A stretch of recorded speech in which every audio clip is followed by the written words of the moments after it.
નમસ્કાર વિદ્યાર્થી મિત્રો, અમારી યુટ્યુબ ચેનલમાં આપ સૌનું હાર્દિક સ્વાગત છે. આજે આપણે બંધારણમાં પીએસઆઈ અને કોન્સ્ટેબલમાં બંનેમાં જેવો ટોપિક છે સમાન છે. ભારતીય બંધારણનો ઉદ્ભવ અને વિકાસ, તેની લાક્ષણિકતાઓ, અમુક મૂળભૂત અધિકારો, મૂળભૂત ફરજો, રાજનીતિના માર્ગદર્શક સિદ્ધાંતો, બંધારણની જોગવાઈ, બંધારણીય સુધારાઓ તથા તેની પ્રક્રિયા અને બંધારણનું અંતરીણ માળખું. આ તમામ ટોપિકોમાંથી જે પ્રશ્નો પૂછાઈ ચૂક્યા છે અગાઉની એક્ઝામમાં, તે તમામ પ્રશ્નો લઈને આપણે આવ્યા છીએ અને તમામ પ્રશ્નો વિશે ચર્ચા કરવાના છીએ. તો વિદ્યાર્થી મિત્રો, આવી રીતે આપણે સંપૂર્ણ બંધારણના જેટલા બી ટોપિક આપવામાં આવેલા છે બધી જ સિરીઝ લેવાના છીએ. તો અમારી ચેનલને સબસ્ક્રાઇબ કરવા નમ્ર વિનંતી. તો ચાલો વિદ્યાર્થી મિત્રો, આપણે શરૂઆત કરીએ. અહીં પહેલો પ્રશ્ન છે, જવાહરલાલ નહેરુ દ્વારા જાણીતો ઉદ્દેશ્ય ઠરાવ વર્ષ ખાલી જગ્યામાં પસાર કરવામાં આવ્યો હતો. એ 1945, બી 1946, સી 1947 અને ડી 1949. તો અહીં વિદ્યાર્થી મિત્રો જવાબ આવશે 1943માં પસાર કરવામાં આવ્યો હતો. ત્યારબાદ આગળ જોઈએ તો બીજો પ્રશ્ન છે, ભારતના નાગરિક નિશાનામાંથી નાગરિકતા કઈ રીતે ગુમાવે છે? ત્યારબાદ ઓપ્શન જોઈએ તો એ જાતે ત્યાગ કરીને, બી સમાપ્તિથી, સી છીનવી લેવાથી. તો અહીં વિદ્યાર્થી મિત્રો જવાબ આવશે અને ઓપ્શન ડી છે આપેલ તમામ. તો અહીં જવાબ આવશે આપેલ તમામ. એ ત્રણેય રીતે ભારતીય નાગરિકતા ગુમાવી શકે છે. ત્યારબાદ ત્રીજો પ્રશ્ન છે, નીચેના આપેલા પૈકી કયા વિધાનો ભારતના બંધારણની કલમ 28 અનુસાર સત્ય છે? પહેલો વિધાન છે, સંપૂર્ણપણે રાજ્યના ભંડોળથી નિભાવતી શૈક્ષણિક સંસ્થાઓમાં કોઈ પણ પ્રકારનું ધાર્મિક શિક્ષણ આપી શકાશે નહીં. ત્યારબાદ બીજું વિધાન છે, રાજ્યએ માન્ય કરેલ અથવા રાજ્યના નાણાંમાંથી સહાય મેળવતી શૈક્ષણિક સંસ્થામાં શિક્ષણ લેતી કોઈ વ્યક્તિને તેવી સંસ્થામાં અપાતા ધાર્મિક શિક્ષણમાં ભાગ લેવાની અથવા એવી સંસ્થામાં ચલાવવાની કોઈ પણ ધાર્મિક ઉપાસનામાં હાજર રહેવાની ફરજ પાડી શકાશે નહીં. તો અહીં આપણે ઓપ્શન જોઈએ તો એ માત્ર એક સત્ય, બી માત્ર બે સત્ય, સી એક તથા બે બંને સત્ય અને ડી એક તથા બે બંને માંથી એક પણ નહીં. તો અહીં વિદ્યાર્થી મિત્રો જવાબ આવશે બંને વિધાનો સત્ય છે. ત્યારબાદ ચોથો પ્રશ્ન છે, કરવેરા ભરવાની ફરજ તે નાગરિકની મૂળભૂત ફરજ હોવી જોઈએ. આ બાબત મૂળભૂત ફરજોમાં અંગેની ભલામણ કઈ સમિતિ દ્વારા કરવામાં આવી હતી? એ પ્રથમ વહીવટી સુધારણા આયોગ, બી સ્વર્ણસિંહ સમિતિ, સી જે.એસ. વર્મા સમિતિ અને ડી નાયડુ સમિતિ. તો અહીં વિદ્યાર્થી મિત્રો જવાબ આવશે સ્વર્ણસિંહ સમિતિ દ્વારા ભલામણ કરવામાં આવી હતી. ત્યારબાદ પાંચમો પ્રશ્ન છે, ભારતીય બંધારણની કઈ કલમ બાળકોને જોખમીવાળી નોકરીમાં રાખવાની પ્રતિબંધ ફરમાવે છે? એ કલમ 20, બી કલમ 16, સી કલમ 24 અને ડી કલમ 23. તો અહીં વિદ્યાર્થી મિત્રો જવાબ આવશે કલમ નંબર 24. ત્યારબાદ છઠ્ઠો પ્રશ્ન છે, ભારતના બંધારણની કલમ 12 હેઠળ રાજ્ય શબ્દની નિશાની પૈકી અને સમાવિષ્ટ કરે છે? પહેલું ભારત સરકાર અને સંસદ, બીજું વિધાન છે નગરપાલિકાઓ, પંચાયતો અને જિલ્લા બોર્ડ. ત્યારબાદ ત્રીજું વિધાન છે રાજ્યના માધ્યમ તરીકે કાર્ય કરતી કોઈ પણ ખાનગી સંસ્થા. તો નીચેના સત્ય વિધાન તપાસો. ત્યારબાદ આપણે વિકલ્પ જોઈએ તો પહેલું અને ત્રીજું સત્ય, ત્યારબાદ બીજું અને ત્રીજું સત્ય, ત્યારબાદ પહેલું અને બીજું સત્ય અને ડીમાં આપેલ તમામ. તો અહીં વિદ્યાર્થી મિત્રો જવાબ આવશે આપેલ તમામ વિધાનો સમાવિષ્ટ છે. ત્યારબાદ સાતમો પ્રશ્ન છે, નીચે આપેલા વિધાનોમાંથી ધ્યાનમાં લો. પહેલું વિધાન છે, કોઈ પણ રાજ્યની સીમામાં ફેરફાર કરવાનું વિધેયક બિલ રાષ્ટ્રપતિની પૂર્વ ભલામણથી સંસદમાં રજૂ કરી શકાય છે. ત્યારબાદ બીજું વિધાન છે, રાજ્યની સીમાઓમાં ફેરફાર કરવાનો વિધેયક રાષ્ટ્રપતિએ જે તે રાજ્યની વિધાનસભાને નિર્ધારિત સમયગાળામાં તેની ઉપર તેના મંતવ્ય રજૂ કરવા માટે મોકલવાનું હોય છે. ત્યારબાદ ત્રીજું વિધાન છે, રાજ્ય વિધાનસભાના મંતવ્યો રાષ્ટ્રપતિને બંધન કરતા છે. ઉપરના વિધાનો પૈકી કયા વિધાનો સત્ય છે? ત્યારબાદ આપણે વિકલ્પ જોઈએ તો પહેલું છે પહેલું અને બીજું સત્ય, ત્યારબાદ બીજું ઓપ્શન બીમાં છે બીજું અને ત્રીજું સત્ય, ત્યારબાદ સીમાં છે પહેલું અને ત્રીજું અને ડીમાં પહેલું, બીજું અને ત્રીજું સત્ય. ત્યારબાદ વિકલ્પ આપણે જોઈએ તો પહેલું અને બીજું બંને વિધાનો સત્ય છે. ત્યારબાદ આઠમો પ્રશ્ન છે, બેવડા જોખમ સામે રક્ષણ એટલે કે એ ન્યાયિક પ્રથા, બી મૂળભૂત હક છે, સી સીઆરપીસી હેઠળની જોગવાઈ છે અને ડી બંધારણીય હક ભાગ 3 સિવાયના છે. તો અહીં વિદ્યાર્થી મિત્રો જવાબ આવશે એ મૂળભૂત હક છે.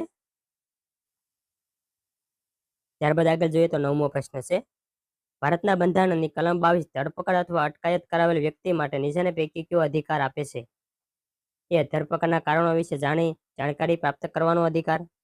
બીજું વિધાન છે કાનૂની વ્યવસાયી દ્વારા સલાહ લેવાનો અને તેની મારફતે પોતાનો બચાવ કરવાનો અધિકાર. ત્યારબાદ ત્રીજું વિધાન છે જો મેજિસ્ટ્રેટ વધુ અટકાયતને અધિકૃત ન કરે તો 24 કલાક પછી મુક્ત થવાનો અધિકાર. ત્યારબાદ આપણે વિકલ્પ જોઈએ તો પહેલું અને બીજું. ત્યારબાદ બી ઓપ્શનમાં છે પહેલું અને ત્રીજું. ત્યારબાદ સી ઓપ્શનમાં છે બીજું અને ત્રીજું. અને ડી ઓપ્શનમાં છે પહેલું, બીજું અને ત્રીજું. તો અહીં વિદ્યાર્થી મિત્રો પહેલું, બીજું અને ત્રીજું એટલે કે ત્રણેય અધિકારો આપવામાં આવે છે. ત્યારબાદ 10મો પ્રશ્ન છે ભાષા આધારિત રાજ્યની રચનાની માંગ પર પુનઃ વિચારણા કરવા માટે ધ સ્ટેટ રીઓર્ગેનાઇઝેશન કમિશનની રચના 1953માં કરવામાં આવી હતી, જેનું નેતૃત્વ ખાલી જગ્યાએ કર્યું હતું, એટલે કે કોણે કર્યું હતું? ત્યારબાદ આપણે વિકલ્પ જોઈએ તો એ ફજલ અલી, બી કે એમ પણીકર, ત્યારબાદ સી ઓપ્શન છે એચ.એન. કુંજરુ અને ડી ઓપ્શન છે એમ.સી. મહાજન. તો અહીં વિદ્યાર્થી મિત્રો જવાબ આવશે ફજલ અલી દ્વારા એક પંચ નિમવામાં આવ્યું હતું, જે એક નિવૃત્ત ન્યાયાધીશ હતા. ત્યારબાદ આપણે આગળ જોઈએ તો 11મો પ્રશ્ન છે બંધારણોના અધિકારોને સમર્થન આપે છે અને માર્ગદર્શન સિદ્ધાંતો દ્વારા નીચેના પૈકી કઈ રીતે કામદારોનું કલ્યાણ સુનિશ્ચિત કરે છે? પહેલું, તે કામ અંગેની ન્યાયી અને માનવોચિત પરિસ્થિતિ સિદ્ધ કરવા માટે અને પ્રસૂતિ સહાય માટે જોગવાઈ કરે છે. ત્યારબાદ બીજું વિધાન છે તે સરકારને ઉદ્યોગોના સંચાલનમાં કામદારોને સહભાગિતાને સુરક્ષિત કરવા પગલાં લેવાની સલાહ આપે છે. ત્યારબાદ ઉપરના પૈકી કયા વિધાનો સત્ય છે? ત્યારબાદ આપણે વિકલ્પ જોઈએ તો માત્ર એક, બીમાં માત્ર બે, સી 1 અને 2 બંને સત્ય અને ડી 1 પણ નહીં. તો અહીં વિદ્યાર્થી મિત્રો જવાબ આવશે 1 અને 2 બંને વિધાનો સત્ય છે. ત્યારબાદ 12મો પ્રશ્ન છે માર્ગદર્શન સિદ્ધાંતનો બિન ન્યાયિક સ્વરૂપ છે જે સૂચવે છે કે પહેલું, જો સરકાર માર્ગદર્શક સિદ્ધાંતોને કાયદાકીય રીતે લાગુ કરવામાં નિષ્ફળ જાય અથવા કેટલાક કિસ્સાઓમાં તેનું ઉલ્લંઘન કરે તો નાગરિક નામદાર અદાલતમાં જઈ શકે નહીં. ત્યારબાદ બીજું વિધાન છે માર્ગદર્શક સિદ્ધાંતોના અમલ સાચો ઉત્તર કોડ પસંદ કરવા માટે સરકાર કાયદા ઘડી શકતી નથી. ત્યારબાદ આપણે વિકલ્પ જોઈએ તો એ માત્ર એક, બી માત્ર બે, સી 1 અને 2 બંને, ડી 1 પણ નહીં. તો અહીં વિદ્યાર્થી મિત્રો જવાબ આવશે માત્ર એક વિધાન જે છે સત્ય છે. ત્યારબાદ 13મો પ્રશ્ન છે child chartered act royal chartered દ્વારા ઈસ્ટ ઇન્ડિયા કંપનીની સ્થાપના કયા વર્ષમાં થઈ હતી? એ 1453, બી 1600, સી 1605 અને ડી 1610. તો અહીં વિદ્યાર્થી મિત્રો જવાબ આવશે 1600, જે ઈસ્ટ ઇન્ડિયા કંપનીની સ્થાપના 31 ડિસેમ્બર 1600માં થઈ હતી બ્રિટનમાં. ત્યારબાદ આગળ જોઈએ તો 14મો પ્રશ્ન છે સંવિધાન સભાએ સંવિધાનને ક્યારે અપનાવેલું હતું? એ 26 નવેમ્બર 1948, બી 26મી જાન્યુઆરી 1949, સી 24 જુલાઈ 1949 અને ડી 26 નવેમ્બર 1949. તો અહીં વિદ્યાર્થી મિત્રો જવાબ આવશે 24 નવેમ્બર 1949, જે 26 નવેમ્બર 1949ના દિવસે અમુક આર્ટિકલો અમલમાં આવી ચૂક્યા હતા. ત્યારબાદ આગળ જોઈએ તો 15મો પ્રશ્ન છે ભારતના બંધારણની કલમ અને તેની વિગતે યોગ્ય રીતે ગોઠવો.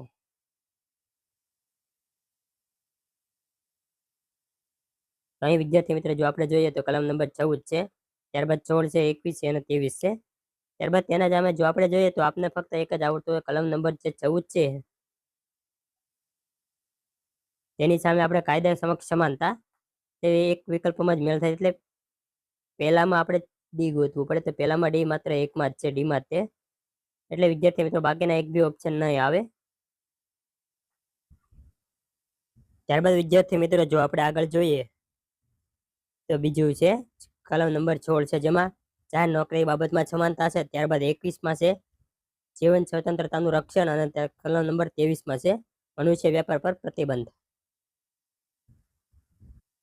તેથી વિદ્યાર્થી મિત્રો અહીં જવાબ આવશે ઓપ્શન ડી આવશે.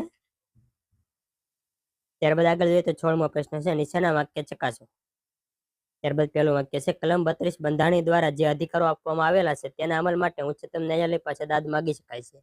દાદ એટલે કે મદદ માગી શકાય છે. ત્યારબાદ બીજું વિધાન છે બંધારણ દ્વારા આપવામાં આવેલ અધિકારોની અમલ બજાવણી માટે અલગ અલગ 5 પ્રકારની રીત આપવામાં આવી છે.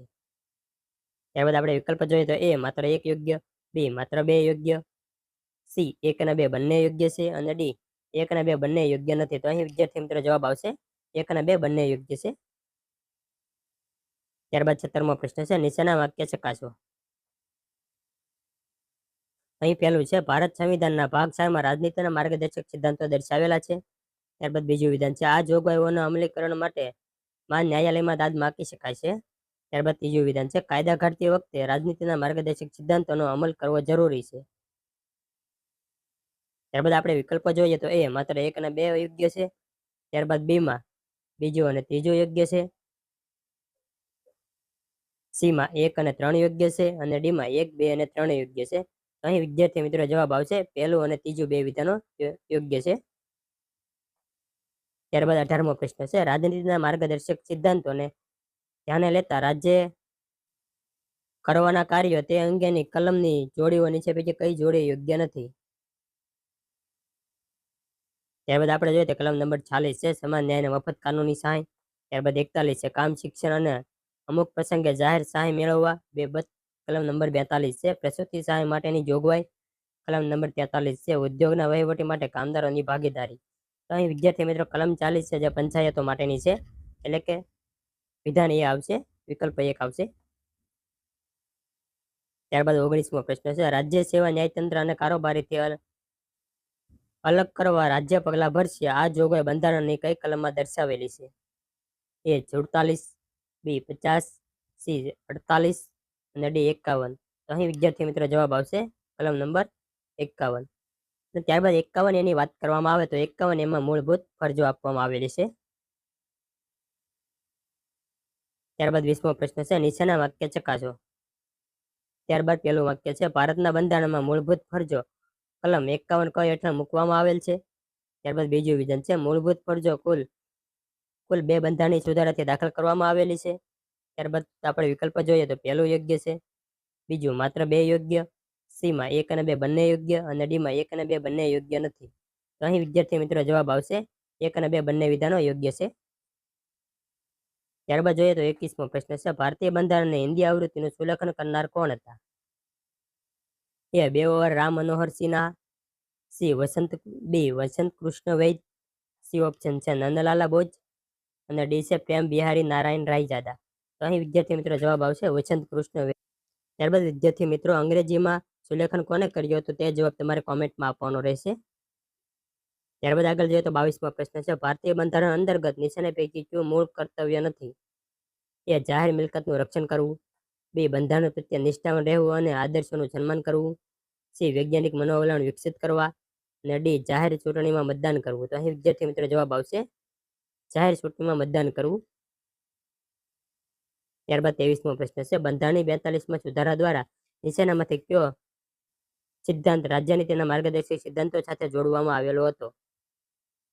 એ ઉદ્યોગોના સંચાલનમાં કામદારોની ભાગીદારી, બી પુરુષ અને સ્ત્રી બંને માટે સમાન કાર્ય માટે સમાન વેતન, સી મજૂરો માટે જીવન નિર્વાહ યોગ્ય અને વેતન તેમજ કાર્ય માનવીય દિશાઓ સુનિશ્ચિત કરવી, નદીમાં કાર્ય શિક્ષા અને જાહેર સહાય મેળવવાનો અધિકાર. તો અહીં વિદ્યાર્થી મિત્રો જવાબ આવશે ઉદ્યોગો અને સંચાલન માટેની ભાગીદારી. ત્યારબાદ 24મો પ્રશ્ન છે ભારતના બંધારણનો કયો અનુચ્છેદ આપણી પસંદગીની વ્યક્તિ સાથે લગ્ન કરવાનો અધિકાર આપે છે? એ અનુચ્છેદ 19, બી અનુચ્છેદ 21, સી અનુચ્છેદ 25, ડી અનુચ્છેદ 29. તો અહીં વિદ્યાર્થી મિત્રો જવાબ આવશે અનુચ્છેદ 21. ત્યારબાદ 25મો પ્રશ્ન છે ભારતનું રાષ્ટ્રીય ગીતને સૌપ્રથમ કોના દ્વારા તાલબદ્ધ ગાવામાં આવ્યું હતું એટલે કરવામાં આવ્યું હતું? એ રવિન્દ્રનાથ ટાગોર, બી યદુનાથ ભટ્ટાચાર્ય, સી એમ.એસ. સુબ્બુલક્ષ્મી અને ડી છેલ્લાદેવી ચૌધરી. તો અહીં વિદ્યાર્થી મિત્રો જવાબ આવશે યદુનાથ ભટ્ટાચાર્ય દ્વારા. અને ગાવામાં કોના દ્વારા આવ્યું હતું તેમ પૂછવામાં આવે તો ત્યાં જવાબ આવશે છેલ્લાદેવી ચૌધરી. ત્યારબાદ 24મો પ્રશ્ન છે કે આ અધિનિયમથી વહીવટી તમામ વિષયોને કેન્દ્રીય યાદી, રાજ્ય યાદી અને સંયુક્ત યાદી એમ 3 મુખ્ય યાદીઓમાં વહેંચવામાં આવ્યા. એ ભારતીય સ્વતંત્રતા 1947, બી ભારત શાસન અધિનિયમ 1919, ત્યારબાદ સી ઓપ્શન છે ભારત શાસન અધિનિયમ 1858 અને ડી છે ભારત શાસન અધિનિયમ 1935. તો અહીં વિદ્યાર્થી મિત્રો જવાબ આવશે ભારત શાસન અધિનિયમ 1935. ત્યારબાદ 27મો પ્રશ્ન છે મૂળભૂત અધિકારોમાં કઈ બાબતની સ્વતંત્રતા મળતી નથી? એ વિચાર વ્યક્ત કરવાની આઝાદી, બી ભાષણ આપવાની આઝાદી, સી હડતાલ કરવાની આઝાદી અને ડી શાંતિપૂર્ણ પ્રદર્શન કરવાની આઝાદી. તો અહીં વિદ્યાર્થી મિત્રો જવાબ આવશે હડતાલ કરવાની આઝાદી મળતી નથી, બાકીની 5 આઝાદીઓ આપને આપવામાં આવે છે. ત્યારબાદ જોઈએ તો 28મો પ્રશ્ન છે, સામાજિક સમાનતા એટલે શું? એ અસ્પૃશ્યતા નિવારણ, બી બંધારણીય ઇલાજોનો અધિકાર, સી સ્ત્રી પુરુષ બંનેને આજીવિકા માટે પર્યાપ્ત સાધનો પૂરા પાડવા અને ડી સામાજિક ભેદભાવનો અભાવ. તો અહીં વિદ્યાર્થી મિત્રો જવાબ આવશે સામાજિક ભેદભાવનો અભાવ. ત્યારબાદ 29મો પ્રશ્ન છે, કામનો અધિકાર રાઇટ ટુ વર્ક બંધારણના કયા ભાગમાં છે? એ પ્રથમ, બી ત્રીજા, સી ચોથા અને ડી પાંચમા. તો અહીં વિદ્યાર્થી મિત્રો જવાબ આવશે ચોથા ભાગમાં છે. ત્યારબાદ આગળ જોઈએ તો 31મો પ્રશ્ન છે, નીચેનામાંથી કયો મૂળભૂત અધિકાર નથી? એ બંધારણીય ઇલાજોનો અધિકાર, બી સમાનતાનો અધિકાર, સી બંધુત્વ અને ન્યાયનો અધિકાર, ડી શિક્ષણ અને સાંસ્કૃતિક અધિકાર. તો અહીં વિદ્યાર્થી મિત્રો જવાબ આવશે બંધુત્વ અને ન્યાયનો અધિકાર જે મૂળભૂત અધિકાર નથી. ત્યારબાદ 32મો પ્રશ્ન છે, યોગ્ય જોડીઓ જોડો.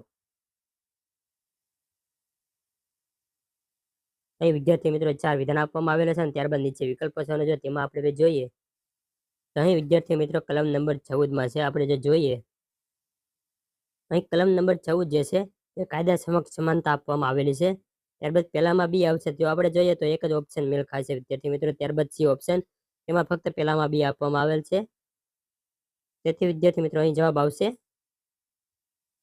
બી ઓપ્શન, સી ઓપ્શન આવશે. ત્યારબાદ જો આપણે આગળ જોઈએ તો 33મો પ્રશ્ન છે, નીચેનામાંથી વાક્ય ચકાસો. પહેલો, ભારતના સંવિધાનમાં 43મો અને 87મો બંધારણીય સુધારો કરીને સંવિધાનમાં મૂળભૂત ફરજો દાખલ કરવામાં આવેલી છે. ત્યારબાદ બીજું વિધાન છે, ભારતના સંવિધાનની કલમ 52 ક માં મૂળભૂત ફરજોની ચર્ચા કરવામાં આવેલી છે. તો અહીં વિદ્યાર્થી મિત્રો આપણે જોઈએ તો એ માત્ર 1 યોગ્ય, બી માત્ર 2 યોગ્ય, સી 1 અને 2 બંને યોગ્ય નથી અને ડી 1 અને 2 બંને યોગ્ય. તો અહીં વિદ્યાર્થી મિત્રો જવાબ આવશે બંને વિધાનો અયોગ્ય છે.